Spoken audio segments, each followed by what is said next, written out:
What up, y'all? It's your boy, Mr. Downtown Ray Melo, and you're listening to the Entertainment Report on iHeartRadio, live from Dubai for Wednesday, November 23rd, 2016, delivering some major stories and trends going on in the world of entertainment and beyond. You can follow the show on Facebook, Twitter, or Instagram, facebook.com/The Entertainment Report with Ray Melo, that's RAYMELO, on Twitter at The Enter Report, or on Instagram at The Entertainment Report. You can listen to the show anytime you want on iHeartRadio. Just go to iHeart.com or your iHeart phone app, search for The Entertainment Report, and it'll take you to the page. Gotham City's iconic whip-wielding burglar Catwoman will reportedly not appear in Ben Affleck's upcoming solo Batman film. News of the character's exclusion comes from Fandango managing editor Eric Davis, who stated on Twitter that actress Sienna Miller mentioned that Catwoman is not present in the script.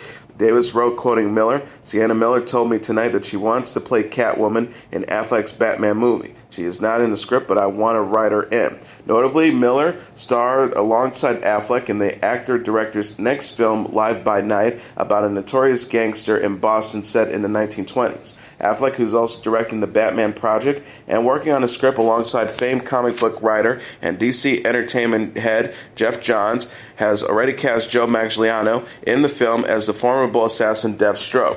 Catwoman was formerly portrayed on screen by Michelle Pfeiffer in 1992's Batman Returns, by Halle Berry in 2004's universally panned Catwoman, and lastly by Anne Hathaway in 2012's The Dark Knight Rises. A younger version of Catwoman, aka Selena Kyle, is currently being portrayed by Carmen Bagnedova on Fox's hit drama series Gotham. American Honey and Moonlight were each nominated for 6 Independent Spirit Awards Tuesday. Manchester by the Sea followed close behind, earning 5 nods. The 3 films will compete with Chronic and Jackie for the top honor of Best Feature. The nominees in other major categories are, for Best Director, the nominees include Andrea Arnold for American Honey, Barry Jenkins for Moonlight, Pablo Larraín for Jackie, Jeff Nichols for Loving, and Kelly Reichardt with Certain Women. Best Screenplay, the nominees include Barry Jenkins, Terrell Alvin McCraney for Moonlight, Kenneth Lonergan for Manchester by the Sea, Mike Mills for 20th Century Women, Ira Sachs and Mauricio Zacharias with Little Men, and Taylor Sheridan for Hell or High Water. For Best Male Lead, the nominees include Casey Affleck for Manchester by the Sea, David Harwood for Free Indeed, Viggo Mortensen for Captain Fantastic, Jesse Plemons for Other People, and Tim Roth for Chronic. Best Female Lead, the nominees include Annette Bening for 20th Century Women, Isabel Huppert with Elle, Sasha Lane for American Honey, Ruth Negga for Loving, and Natalie Portman for Jackie. Best Supporting Male, the nominees include Ralph Fiennes for A Bigger Splash, Ben Foster for Hell or High Water, Lucas Hedges for Manchester by the Sea, Shia LaBeouf for American Honey, and Craig Robinson for Morris from America. And Best Supporting Female, the nominees include Edwina Findlay for Free Indeed, Paulina Garcia for Little Women, Lily Gladstone for Certain Women, Riley Q for American Honey, and Molly Shannon for Other People. The winners will be announced at a Santa Monica ceremony on February 25th. Actress Amber Heard is being sued by the producers of an unreleased film, London Fields, over claims that the actress had undermined the project. According to The Hollywood Reporter, the film has been stuck in limbo with no distributor after it was previewed by a handful of critics at the 2015 Toronto Film Festival, where it was panned and ignored by most of the film's cast, who failed to show support. At the opening of the festival, director Matthew Cullen sued producers Chris Hanley and Jordan Gertner, claiming that they hijacked the final cut of the film.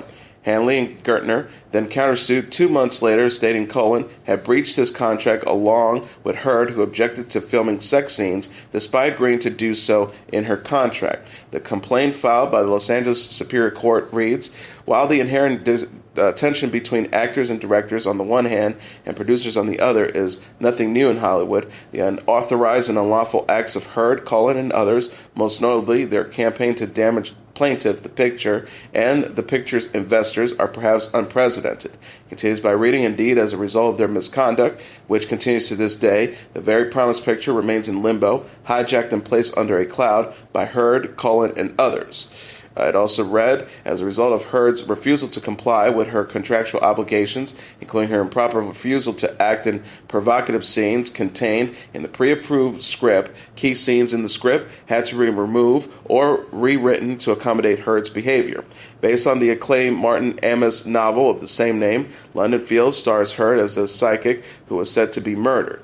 Billy Bob Thornton and Heard's ex-husband Johnny Depp also appeared. Actor and television personality James Corden has landed his next big hosting gig. The 38-year-old Late Late Show host will host the Grammy Awards for the first time in February 2017, the Recording Academy and CBS announced in a press release. Corden said in a statement, "I am truly honored to be hosting the Grammys next year. It's the biggest, most prestigious award show in music, and I feel incredibly lucky to be part of such an incredible night." Corden, who has previously hosted the Brit Awards and the Tony Awards, will host the 2017 Grammy ceremony February 12th. He replaces rapper and actor LL Cool J, who has hosted the award show since 2012. CBS Entertainment Executive Vice President of Specials, Music, and Live Events, Jack Sussman, says James Corden's remarkable range of talents makes him a star of any screen and every stage. He also added, "We're looking forward to bringing James' exceptional showmanship, infectious energy, and his undeniable kingship with music to the Grammy stage. At the same time, everyone involved with the Grammy tips their hat with gratitude and respect to LL Cool J." Corden succeeded Craig Ferguson as the Late Late Show host in March 2015. He is known for his carpool karaoke segment, which features him singing with celebrities in the car along with Spill Your Guts or Fill Your Guts. Recording Academy President Neil Peartnow said, "Thanks to carpool karaoke, we've all been on some incredible rides with James, and the Recording Academy couldn't be more excited to welcome his passion and enthusiasm for music, both as an entertainer and a fan, to the Grammy stage." Jennifer Aniston has revealed that the cast of Friends were not big fans of the show's signature theme song. The actress said of her co-star's feelings on "I'll Be There For You" by the Rembrandts while promoting her new film, Office Christmas Party, on BBC's The One Show, no one was really a big fan of that theme song. She also added, "We felt it was a little, dancing in the pond, a fountain, felt sort of odd." Continue about the show's opening that involved herself, Courtney Cox, Lisa Kudrow, Matt LeBlanc, Matthew Perry, and David Schwimmer fooling around in a fountain as the track plays on. She says, "We did it because we were told to." Early in the interview, Aniston admitted that she finds herself watching the hit NBC series, which ran for 10 seasons, from time to time while flipping through channels. She says, "I can't help it. First, I'm trying to remember which episode it is, and then half the time I'm saying to myself, I don't remember that." You get sucked into the nostalgia of it. Aniston last reunited with Cox, Kudrow, Schwimmer, and LeBlanc in January to honor television director James Burrows, who had helmed 15 episodes of the sitcom. Nicole Kidman says she was starstruck when she met Tom Cruise for the first time. The 49-year-old Australian actress admitted to the Jess Cagle interview that she was so nervous to meet Cruise, her now ex-husband, during her audition for their 1990 movie Days of Thunder. Kidman recalls, "I remember walking in, I remember being so nervous and seeing Tom Cruise drive up in a Porsche. I think it was, he got out of the car and walked through, and I was like, my jaw dropped." She revealed, "Then I had to go in and audition in front of director Tony Scott and producers Don Simpson, Jerry Bruckheimer, Robert Towne, and Tom. I was like, no way, I'm not going to get this. They called that afternoon and I had the job." Kidman and Cruise married in 1990 and adopted 2 children, daughter Isabella and son Connor, before their divorce in 2001. The actress, who was 23 when she and Cruise wed, reflected on their marriage in a November issue of Red. She admitted, "I was so young when I got married. I look back now and I'm like, what? You look at Taylor Swift, how old is she? She's 26. I had 2 kids by the time I was 27, and I've been married for 4 years. But that's what I wanted." Kidman has since been married to country star Keith Urban and shares 2 daughters, Faith and Sunday, with the Australian singer. She discussed sobriety, urban sobriety, with Cagle, saying she learned his recovery was way out of her control. The star said, "There's absolutely help out there. You can't save somebody. They've got to save themselves." She also added, "As much as you think I can do all the work for him, I can make him better, I can take it away, I can help. At some point, you just have to say, I love you, and I'm here when you decide to do the work." Prince Harry received a surprise offer to spend his prospective honeymoon in Antigua on Monday. The 32-year-old British royal was reportedly left red-faced after the Prime Minister of Antigua and Barbados, Gaston Browne, encouraged him to honeymoon with girlfriend Meghan Markle in the Caribbean. Browne told Prince Harry at the event in Antigua, "I'm told that there may be a new princess, and I just want to say that should you make the decision to honeymoon in Antigua and Barbuda, wants to welcome you."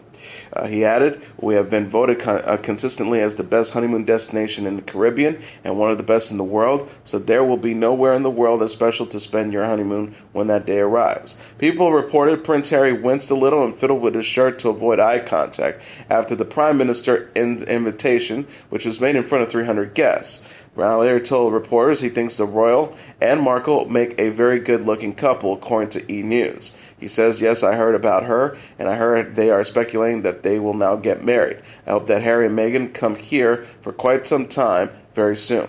Prince Harry and Markle, a 35-year-old American actress known for playing Rachel Zane on Suits, were first linked in October and confirmed their relationship earlier this month. Markle wrapped up filming on Season 6 this week during Prince Harry's trip to the Caribbean. She wrote Sunday on Instagram, "We wrapped Season 6 of #Suits at 5:30 a.m. today. Congrats to the incredible cast and crew. Thank you for an amazing season, and now it's time for breakfast."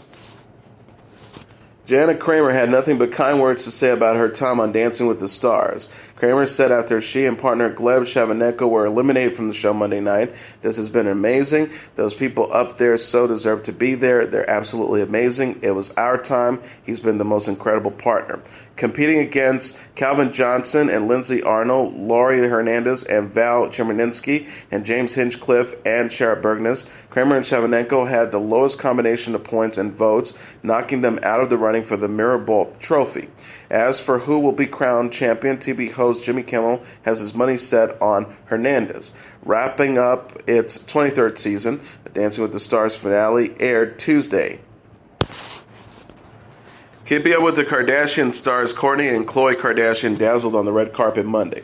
37-year-old and 32-year-old sisters attended the 2016 Gabrielle's Angel Foundation Angel Ball with mom Kris Jenner and her boyfriend Corey Gamble at Caprini Wall Street in New York. Kourtney turned heads in a strapless black dress with sheer panels that left much of her legs exposed. Khloe also chose a revealing number wearing a see-through gown with sparkling embellishments. Kourtney, Khloe, and Kris attended the charity event amid news of Kanye West's hospitalization, where it broke the same day that the rapper who's married to Kim Kardashian was being treated for exhaustion after canceling the remainder of his St. Pablo tour.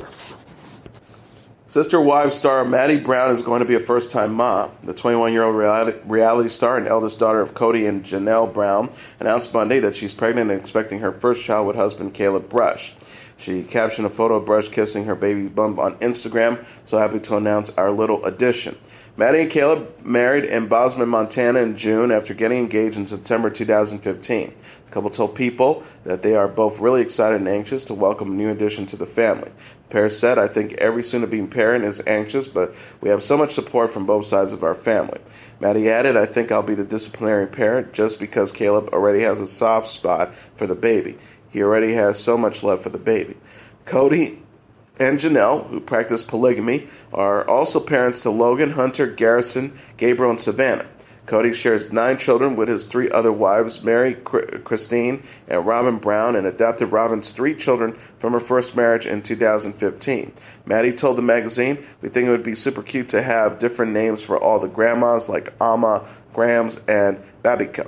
Grandma says differently in different languages. Ultimately, they get to choose what they are called, but my dad will probably be Grandpa."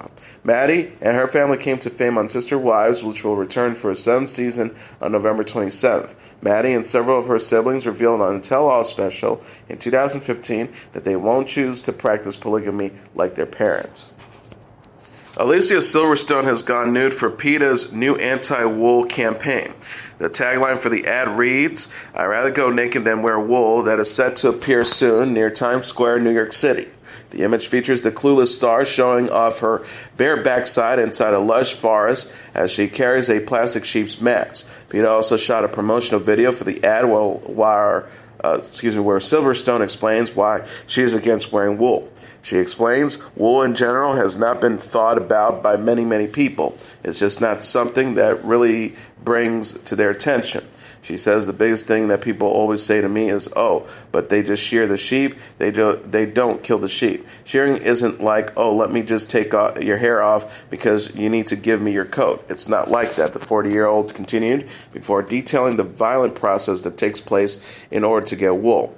She says it's like on the slaughterhouse floor where there's a conveyor belt and it's going that fast. It's just so fast, the shearing process. They're cut, they're harmed, they get very seriously wounded, and there's no care for them when they are wounded. It just move on to the next. They are not creatures to the people who are doing this. They're just objects. Silverstone is the latest celebrity to star in an ad for PETA, following in the footsteps of Pamela Anderson, Taraji P. Henson, Khloe Kardashian, Eva Mendes, Olivia Munn, Pink, and Penelope Cruz, among others. Recently, TV Land picked up a new 1970s set dramedy series titled American Women that is set to star Silverstone alongside Mina Sorvali and Jennifer Bartels. NBC has revealed the first footage for their upcoming musical special Hairspray Live, featuring stars Ariana Grande, Jennifer Hudson, and Derek Hough, among others. The clip, released Monday, features a star-studded ensemble cast that also includes newcomer Maddie Badelio as the main heroine Tracy Turnblad, and her parents, portrayed by Martin Short and Harvey Fierstein, as they perform the musical's final number, You Can't Stop the Beat. Badelio says as she watches the popular dance show hosted by Hough's Corny Collins on TV, oh my God, it's a dream of a lifetime. I have to audition. Short says, this is America, baby. You got to think big to be big. Before Fierstein fires back, being big is not the problem. Glee alum Nia River and her husband Ryan Dorsey are divorcing after 2 years of marriage. The pair said in a joint statement to People magazine, after much consideration, we have made the decision to end our marriage. They continued, our priority is and always will be our beautiful son that we share together. We will continue to be great co-parenting partners for him. We ask for respect and privacy for our family during this difficult time. According to TMZ, Rivera filed for divorce on November 15th and was requesting primary physical custody of their 1-year-old son Josie, with Dorsey receiving visitation rights. Rivera and Dorsey tied the knot in Mexico in July of 2014 after the actress ended her engagement to rapper Big Sean in April of that year. Rivera and Dorsey have been friends for 4 years beforehand.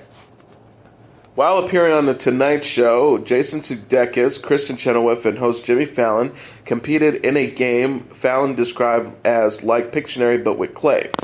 The object of the game, explained Fallon, is to stand behind your teammates and use your partner's hands to sculpt a clue, which your partner tries to guess. Team Sudeikis and Chenoweth went head-to-head with Team Fallon and Joe Jonas to sculpt things like candlesticks, toothbrush, giraffes, and for the tiebreaker, a saxophone. Fallon and Jonas walked away victorious, with Jonas the first to guess the last clue. President Barack Obama bestowed the Presidential Medal of Freedom on 21 recipients at the White House on Tuesday. Among the activists, scientists, philanthropists, athletes, and artists honored this year were Tom Hanks, Ellen DeGeneres, Robert De Niro, Robert Redford, Lorne Michaels, Bruce Springsteen, Diana Ross, and Cicely Tyson. Former athletes Kareem Abdul-Jabbar and Michael Jordan, as well as longtime Dodgers baseball broadcaster Vince Scully, were also recognized, while posthumous awards were granted to Blackfeet tribal community leader Eloise Cabell and Real Admiral Grace Hopper.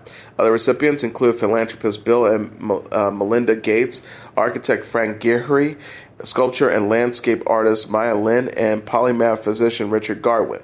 The Medal of Freedom is the highest civilian award and honors individuals who make, quote, an especially meritorious contribution to the security or national interests of the United States, world peace, cultural, and other significant public or private endeavors. Obama said, today we celebrate extraordinary Americans who have lifted our spirit and pushed us to progress. This is a particularly impressive class. We've got innovators and artists, public servants, and rabble-rousers, athletes, and renowned character actors. DeGeneres became emotional receiving her medal, which followed a heartfelt introduction by the president, who praised her for what he said was a gutsy decision to come out as gay on an episode of her TV show in 1997.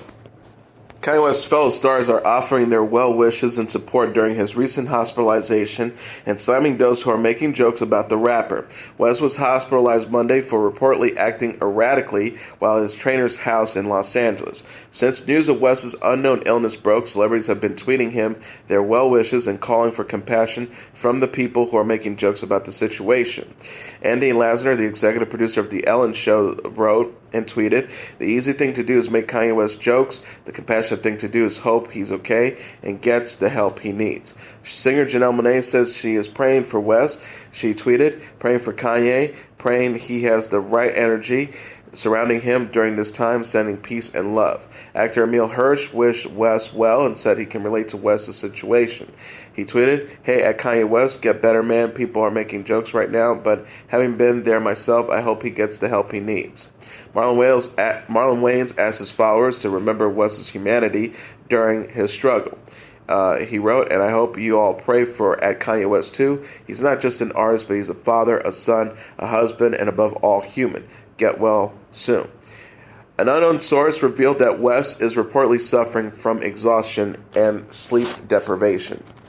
In a related story, John Legend says he's been worried about friend and fellow performer Kanye West. The 37-year-old singer admitted as much on Tuesday's episode of CBS This Morning after revealing he and wife Chrissy Teigen were with West's spouse Kim Kardashian just prior to the rapper's hospitalization.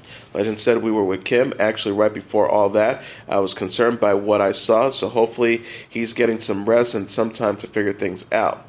West was hospitalized for exhaustion Monday in Los Angeles after canceling the remainder of his St. Pablo tour. The 39-year-old rapper had ended a show early Saturday in Sacramento, California, after ranting about Beyonce and Jay-Z. Legend told Entertainment Tonight prior to the news of West's hospitalization, "I'm not going to speak out of turn and try to speak for him. All I can see is what he said to the public and that he's tired and he needs some rest." He added, referencing to Kim Kardashian's recent robbery, "I think he's been through a lot lately with what happened to Kim. I think if he needs to rest, I think his fans will be patient and let him rest. He'll come back stronger, hopefully." Kardashian was robbed at gunpoint on October 2nd in Paris and has kept out of the spotlight since. She reportedly planned to attend the 2016 Gabrielle Angel Foundation Angel Ball on Monday, but rushed from New York to Los Angeles to be with West. And now let's take a look at what happened on this date in entertainment history.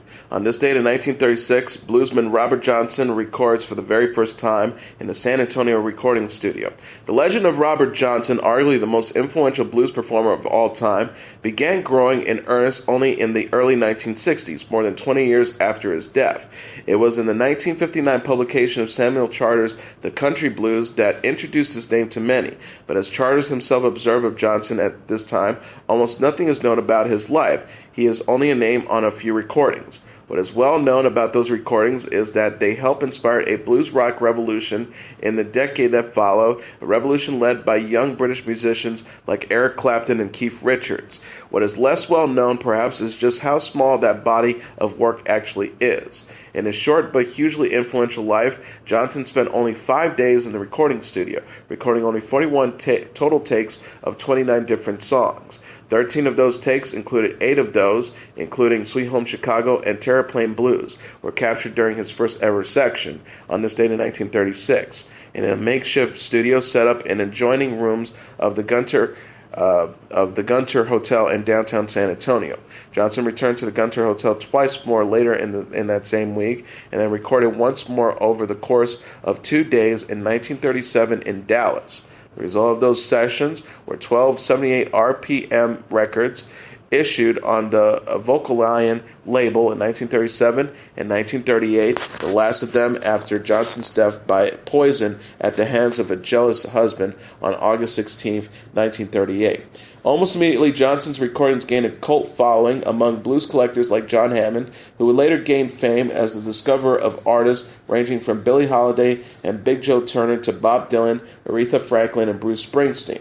Yet from 1938 to 1961, when Hammond conceived Columbia Records to release an album of Robert Johnson recordings called King of the Delta Blues, Johnson was more of a rumor than a reality. King of the Delta Blues, however, would spark a strong resurgence of interest in his life and work, a resurgence that would nevertheless fail to turn up many verifiable details of his life beyond the dates of his birth and death and of his few recording sessions. Also on this date in 1990, Roald Dahl, the best-selling author of such children's books as Charlie and the Chocolate Factory and James and the Giant Peach, both of which were adapted for the big screen, dies at the age of 74 in Oxford, England. In addition to publishing a long list of children's stories, Dahl wrote books for adults and penned numerous television scripts and screenplays, including the James Bond feature You Only Live Twice in 1967 and Chitty Chitty Bang Bang 1968 starring Dick Van Dyke. Dahl was born on September 13, 1916, in Llandaff, South Wales, and educated in England. During World War II, he was a fighter pilot in the Royal Air Force. After publishing his first children's book, The Gremlins, in 1943, Dahl wrote James and the Giant Peach, which was published in 1961, and in 1996 adapted by Disney into a part live-action, part stop-motion animation movie. In 1964, Dahl followed up with Charlie and the Chocolate Factory, which became one of the best-loved children's books of the 20th century. The book told the story of a poor boy named Charlie Bucket who finds a golden ticket in a candy wrapper that grants him a tour of the famous but secret candy factory owned by the eccentric Willy Wonka. During his adventures in the candy factory, Charlie encounters a cast of strange and fantastic characters, including fellow golden ticket holders Augustus Gloop, Veruca Salt, and Violet Beauregard, and the diminutive orange-skinned Oompa Loompas. Dahl penned the screenplay for his novel's big screen adaptation, which was released in 1971 as Willy Wonka and the Chocolate Factory, with Gene Wilder in the title role and Peter Ostrom as Charlie. Directed by Mel Stewart and shot primarily in Munich, Germany, the film received generally positive reviews but was a box office disappointment. Dahl was critical of the film and opted not to sell the rights to the sequel, Charlie and the Great Glass Elevator, which was first published in 1972. In 2005, a second film, Charlie and the Chocolate Factory, also based on Dahl's book, was released and fared better at the box office. Directed by Tim Burton, the film starred Johnny Depp as Willy Wonka and Freddie Highmore as Charlie, and earned an Oscar nomination for Best Costume Design. From 1953 to 1983, Roald Dahl was married to American actress Patricia Neal. His film credits include Breakfast at Tiffany's in 1961 and HUD in 1963, for which she won a Best Actress Oscar. And that is your entertainment report for Wednesday, November 23rd, 2016. I'm your host, Mr. Downtown Ray Melo, and I would like to wish all of you a happy Thanksgiving. I'll be back on Monday to deliver some major stories and trends going on in the world of entertainment and beyond. You can follow the show on Facebook, Twitter, or Instagram, facebook.com/The Entertainment Report with Ray Melo, that's RYMELO, on Twitter at The Enter Report, or on Instagram at The Entertainment Report. You can listen to this episode or any previous episodes of The Entertainment Report anytime you want on iHeartRadio. Just go to iHeart.com or your iHeart phone app, search for The Entertainment Report, and it'll take you to the page. Good night, and God bless you all.